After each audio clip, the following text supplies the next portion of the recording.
Assalamualaikum warahmatullahi wabarakatuh. Selamat pagi anak-anak. Gimana kabarnya? Alhamdulillah kalau baik. Gimana nih puasanya? Pada lancar? Alhamdulillah kalau pada lancar sampai sekarang ya.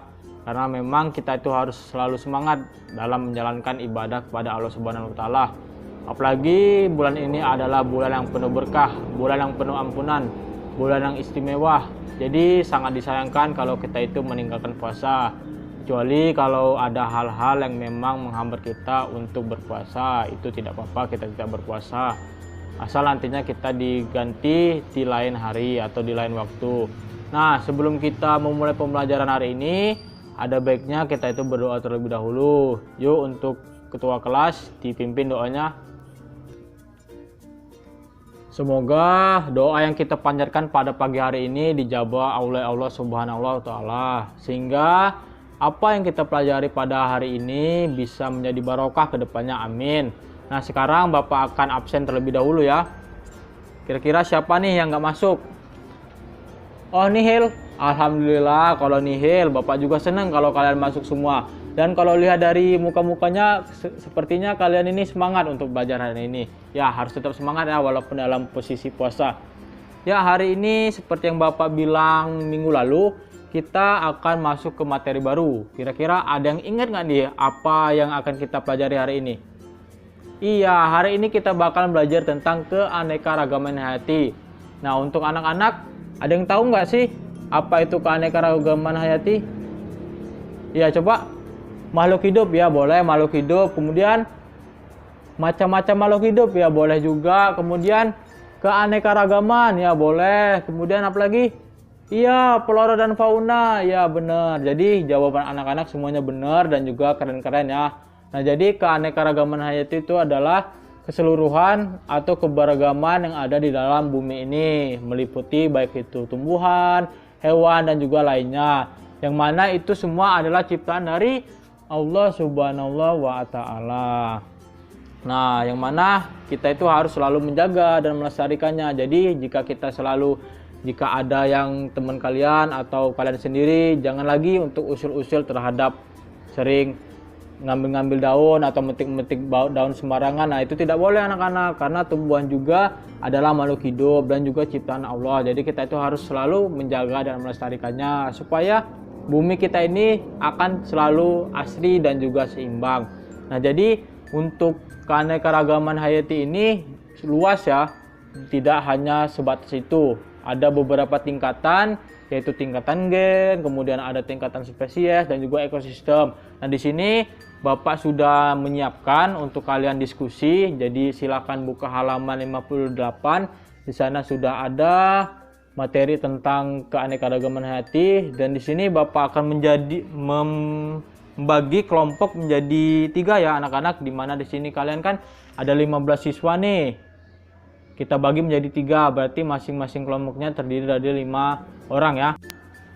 Untuk kelompok pertama, silakan baca tentang keanekaragaman hayati tingkat gen. Kemudian untuk kelompok kedua, baca untuk tingkat spesies, dan kelompok 3 untuk tingkat ekosistem. Baik anak-anak, Bapak rasa cukup untuk membacanya. Nah, sekarang coba kelompok 1 satu orang untuk menjelaskan tentang apa itu keanekaragaman hayati tingkat gen. Iya, benar. Jadi keanekaragaman tingkat gen itu adalah variasi yang terjadi pada suatu kelompok spesies. Nah, jadi di sini bisa dibilang spesies ini atau jenisnya ini sama, tapi ada perbedaan. Nah, kira-kira dari kelompok 2 atau kelompok 3 ada yang bisa ngasih contoh nggak kira-kira? Ya, coba. Iya, benar. Bisa di makhluk hidup, bisa juga di tumbuhan. Coba.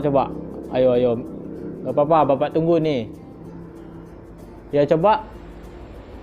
Jeruk Bali dan juga jeruk Pontianak. Ya, benar. Jadi ada lagi. Semangka kuning dan semangka merah. Ya, benar. Coba lagi, ada lagi. Dari flora coba.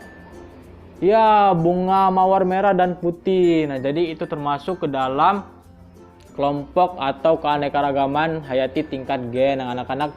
Nah, jadi untuk tingkat gen ini rasanya sudah mengerti ya.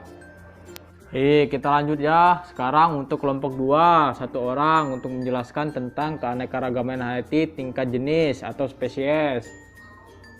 Iya, nah jadi keanekaragaman tingkat spesies itu adalah variasi yang terjadi dari jenis makhluk hidup ataupun spesies makhluk hidup, di mana satu spesies dengan spesies lainnya itu nampak berbeda, tetapi masih ada kekerabatan satu dengan yang lainnya. Nah, kira-kira kalau sudah Bapak simpulkan seperti itu dari kelompok 1 ataupun kelompok 3, ada yang bisa ngasih contoh nggak kira-kira? Dari tumbuhan dulu deh, dari tumbuhan. Ya, pohon kelapa dengan pohon kelapa dengan pohon pinang. Nah, bisa dilihat ya anak-anak itu berbeda tetapi masih ada satu kekerabatan. Kemudian dari hewan, coba dari hewan. Coba. Iya, kucing dan juga harimau. Ya, kucing dan juga harimau, benar. Jadi sudah bisa mencontohkan ya, sudah bisa memberi contoh dan sudah jelas nampaknya. Oke, kita langsung saja kepada kelompok 3 untuk menjelaskan tentang keanekaragaman hayati tingkat ekosistem. Yuk, satu orang untuk menjelaskan. Iya, benar. Jadi, keanekaragaman hayati tingkat ekosistem itu adalah hubungan antara komponen abiotik dan juga biotik dalam satu wilayah. Nah, jadi di sini paling mudah nih untuk kelompok 1 dan 2, kira-kira ada yang bisa mencontohkan nggak? Suatu wilayah yang mempunyai komponen abiotik dan biotik yang saling berhubungan. Ya, coba. Laut, ya laut. Tuh, udah bisa tuh satu tuh. Apalagi? Yuk coba. Gunung, pegunungan, ya benar. Kemudian gurun, iya gurun. Nah, jadi itu dia contoh dari keanekaragaman tingkat ekosistem. Nah, jadi sudah kita bahas tadi ya, dari tingkat spesies, tingkat gen maupun tingkat ekosistem, dan semuanya itu ya ada di dalam bumi ini. Jadi segala yang ada di bumi ini itu termasuk ke dalam keanekaragaman hayati. Nah, berbicara tentang keanekaragaman hayati itu kan tersebar di mana-mana nih. Terkadang satu tempat itu berbeda. Nah, kita kan di sini bertempat tinggal di Lampung. Kira-kira apa sih hewan atau tumbuhan yang paling mencolok yang ada di Lampung ini? Iya, gajah, benar sekali, gajah. Nah, ada yang tahu di mana tempatnya? Iya, di Waikambas. Waikambas, udah pernah ke sana? Oh, belum. Kirain udah pernah ke sana. Oh iya, oh dari baca-baca, ya benar. Mantap ya, kalian sering baca-baca juga di luar. Nah, jadi di Waikambas itu adalah tempat penangkaran gajah. Nah, mungkin kalau kita ada kesempatan, Bapak akan ajak kalian pergi ke sana untuk melihat-lihat gajah di sana ya, oke? Nah, jadi di sini nampaknya waktu kita sudah mau habis. Nah, kalian bisa buka halaman 62 di mana di sana ada sedikit tugas dari Bapak. Silahkan kalian kerjakan dan jangan lupa untuk diberi tanggal ya. Kemudian nanti minggu depan bakalan kita ulas kembali apa yang Bapak kasih tugas itu. Mungkin ada pertanyaan dari kalian semua sebelum kita akhiri? Oh, tidak ada. Oke, baik. Bapak akhiri ya. Wassalamualaikum warahmatullahi wabarakatuh.